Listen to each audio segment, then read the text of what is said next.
estos días, nuestra exposición se centra en procesos cognitivos esenciales que estructuran nuestros pensamientos, permitiéndonos analizar, clasificar y predecir los fenómenos de la realidad. Mi grupo está conformado por Kenya Villarreal, María Valor, Paula Medina, Aaron Silveris y mi persona, Yacari Martín. Número 1. Características esenciales y definición de conceptos.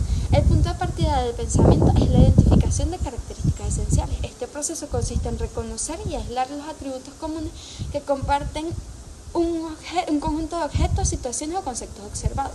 La relevancia de esta habilidad nos permite separar lo relevante de lo irrelevante. Ejemplo, un paciente veterinario. Como género próximo es un ser vivo, la diferencia específica es que es no humano y un sujeto a evaluar. La definición de conceptos se refiere a la acción de explicar de manera precisa y clara el significado de una idea, noción o término. Ejemplo, el concepto a definir zoonosis. El género próximo es una enfermedad y la definición completa trata de una enfermedad que se puede transmitir naturalmente entre animales vertebrados y el ser humano. La clasificación, un proceso fundamental del pensamiento lógico. Consiste en organizar objetos, situaciones o conceptos en clases, de acuerdo con un criterio previamente definido.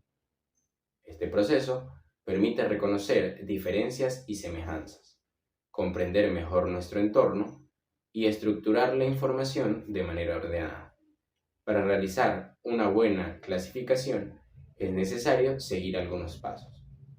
Primero, se define el propósito de la observación.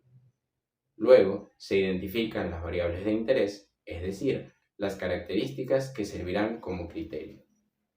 Después, se observan y comparan los objetos, se determinan las características esenciales y por último, se organizan los elementos en clases, donde cada uno pertenezca solo a uno. Por ejemplo, si clasificamos los animales según su tipo, el perro y el gato formarían la clase de los animales domésticos, mientras que la jirafa y el león serían animales salvajes. La clasificación es una herramienta que nos ayuda a pensar de manera sistemática y organizada, permitiéndonos separar, distinguir y comprender mejor la realidad que nos rodea. Es por esto que es tan importante. Hola, yo soy María Valor y hoy les hablaré de algo fundamental para entender el mundo y especialmente la salud animal, los cambios y secuencias. El cambio no es más que una modificación de una característica o una situación a través del tiempo. Es un proceso dinámico. La clave es, ¿qué es exactamente lo que está cambiando? Una vez que identificamos esa característica, podemos clasificar el cambio en 3 patrones básicos. El primero es el alterno, es el más simple, el cambio va y viene entre solo 2 estaciones. Piensa en un interruptor de luz, encendido y apagado, súper fácil.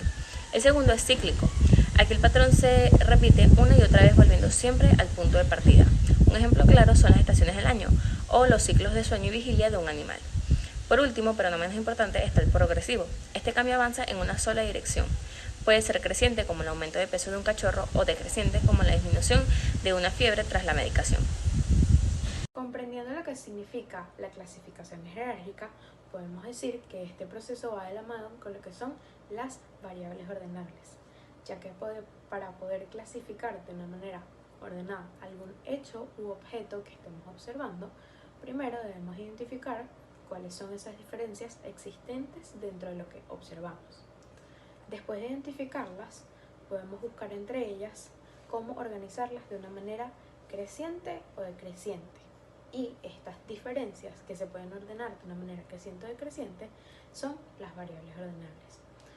Por ejemplo, vamos a suponer que estamos dentro de un examen y que en este examen nos piden organizar los números 5, 6, 3, 1, 2 y 4 de una manera ordenada y lógica.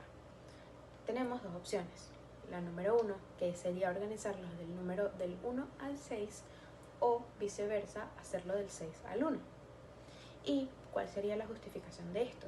Este es el orden numérico normal existente en los números y entonces lo estamos haciendo de una manera creciente o decreciente. Esto es lo que se conoce como una variable ordenable.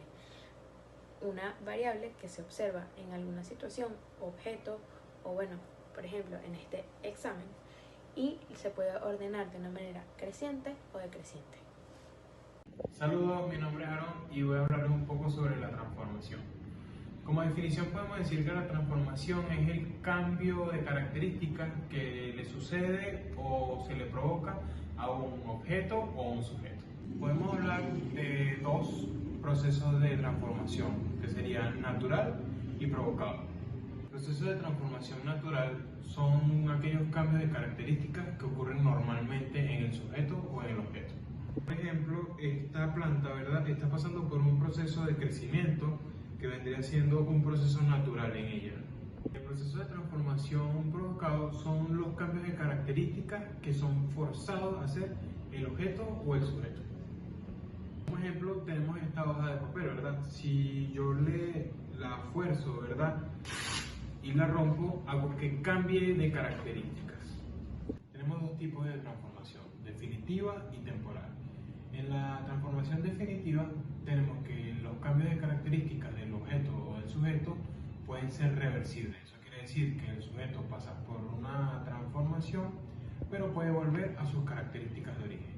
En cambio, en la definitiva es totalmente lo contrario. Pasa por la transformación, hace sus cambios de características, pero no puede volver a sus características de origen. Voy a dar dos ejemplos, ¿verdad? Vamos a unificar un poco lo que son los procesos y los tipos de transformación. Tomemos como ejemplo a la rana y su metamorfosis. La rana en su metamorfosis tiene varias fases, ¿verdad? De unos huevos pasa a ser embriones, de embriones pasa a ser renacuajo, de renacuajo pasa a ser renacuajo con 2 patas, luego a un renacuajo con 4 patas y luego a una rana adulta. Todos estos procesos, ¿verdad?, se dice que son definitivos porque no pueden pasar a la fase anterior, sino que siempre van hacia adelante.